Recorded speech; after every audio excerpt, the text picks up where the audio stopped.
What is up, everybody? This is Alex from IHE TV, and today I'm talking about the latest Bungie drama. Just never ends with them, does it? And I'm finding following the news around what is happening to Bungie as a studio a lot more interesting than anything that is happening in the video game Destiny. I have been very slowly chipping my way through the latest expansion with a pace of about maybe one level a week. That's about as much as I could muster. But what has happened? I've got a couple articles to go through, but I'll start with this one on Forbes by Paul Tassi. Pete Parsons is out at Bungie after studio turmoil, but is that why? Thursday was a complete chaos in the Destiny world as the developer rolled out a series of proposed changes to the game that were the most hated by the fanbase in some time, but barely a few hours later it was announced that the CEO of Bungie, Pete Parsons, was leaving. In a blog post that was published just minutes after the news was announced to Bungie, Parsons talked about how he was passing the torch to former Destiny 2 general manager Justin Truman, who will now be Bungie's new studio head. I have that in quotes for a reason, which I'll get to later. So before we continue with this one, I'm going to shift over to what he mentioned here on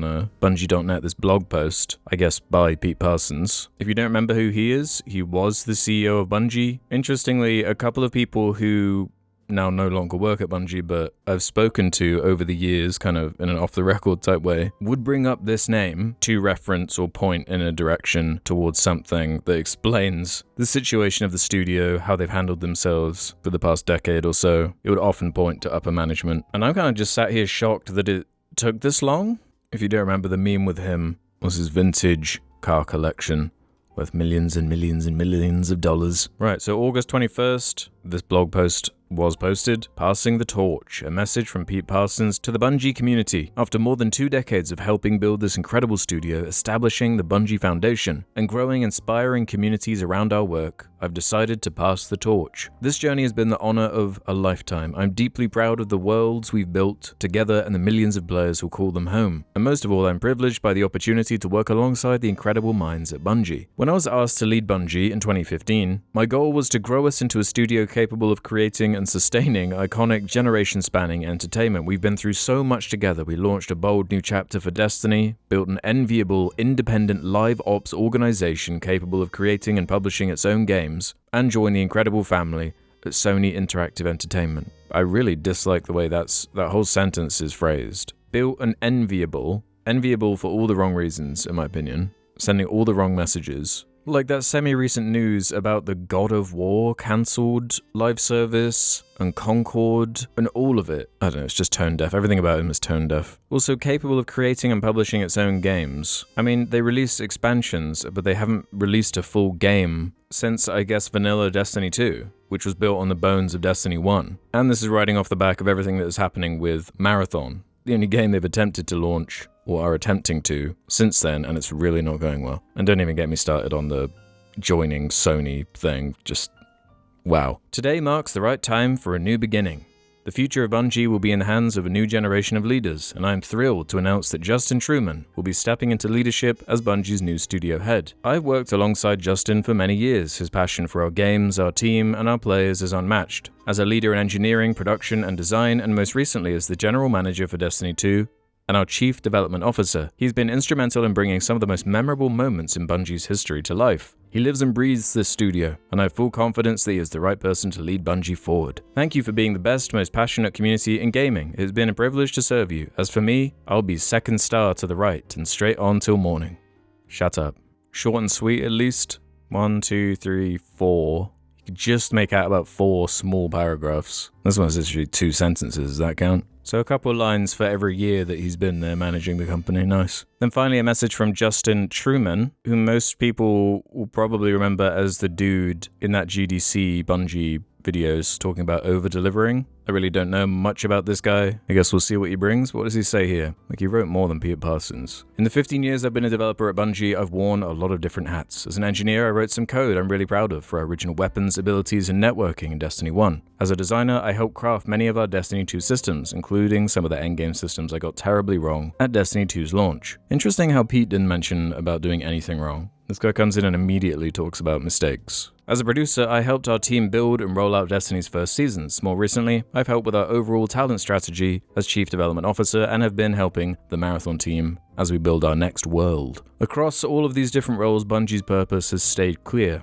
We create worlds that inspire friendship. Such a lame tagline. What was it before? We create games that we want to play. Something like that. What is this Saturday morning cartoon ass? You guys used to be cool. When we're at our best, we create those worlds alongside you, our player community, and build something that matters. Something that's worth your time, your passion, and your investment in us. Something that I've learned, hopefully, over-delivers. There he is, acknowledging it. I've also been part of these efforts at Bungie when we've maybe not been at our best, when we've stumbled and realized through listening to our community that we had missed the mark. I know I've personally learned a lot over the years, as have all of us here, from those conversations. I'm committed to supporting and working alongside every member of the team here as we continue pouring our hearts and souls into these worlds. You guys have got to stop saying worlds all the time. You make video game maps, okay? Every fucking studio does that. It's really not that unique. Worlds that we love and that we hope have been worth your time and your passion, because ultimately those worlds only exist and thrive with you in them. We are hard at work right now doing that, both with Marathon and Destiny. We're currently heads down, but we'll have more to show you in both of these worlds later this year. In closing, I know I can speak for all of Bungie when I say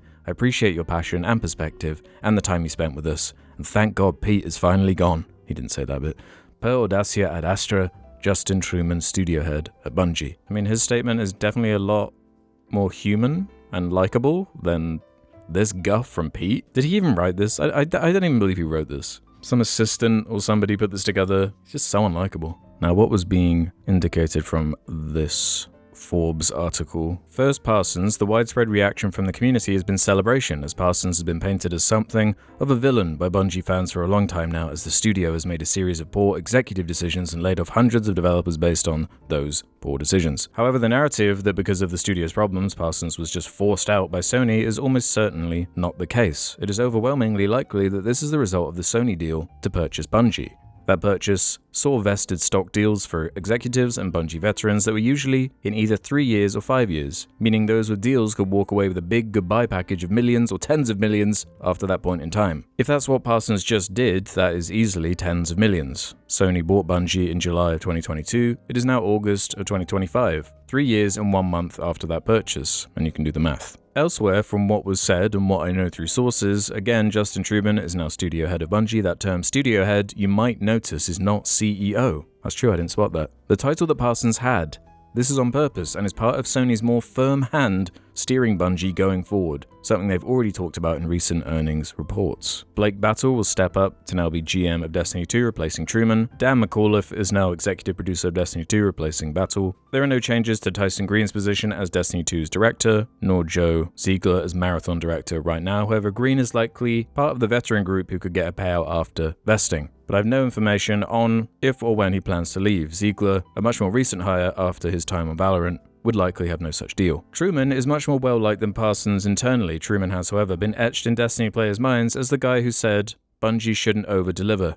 There it is, on content, something he even jokes about in this new post. In the context of his larger presentation and the nature of live services, it does actually make sense, but the majority of the community still resents that. Just because something makes sense doesn't mean it's like a philosophy you have to agree with or be happy that it's part of the company or what they're doing. While Parsons is cited as a main reason for Bungie's problems, he's obviously not the only problem. It's not clear what might change for Bungie under Truman or Destiny 2 under Battle and Green continuing on. As we just saw in the recent TWAB, there are very, very bad in-game decisions still being made by developers that have nothing to do with Parsons. The same is true for the underwhelming Marathon debut. We'll see what happens here. No, this is not some sort of sweet justice for Parsons being booted out. No, this is not an instant fix for everything that ails Bungie, but hopefully it will help at least. My kind of position is, there's nothing they can really do now. The die is cast. These are all decisions made, as this article gets at, years ago. And while you might take in some schadenfreude from Pete having to put together this 5-minute etchings from a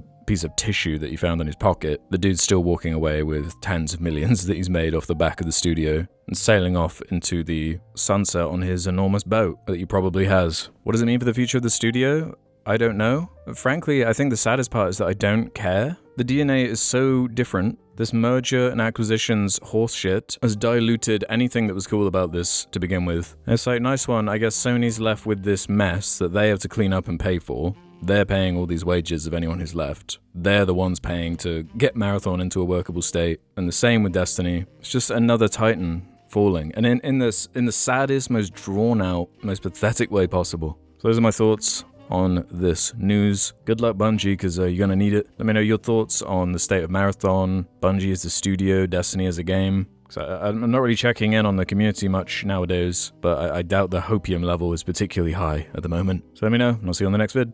Bye.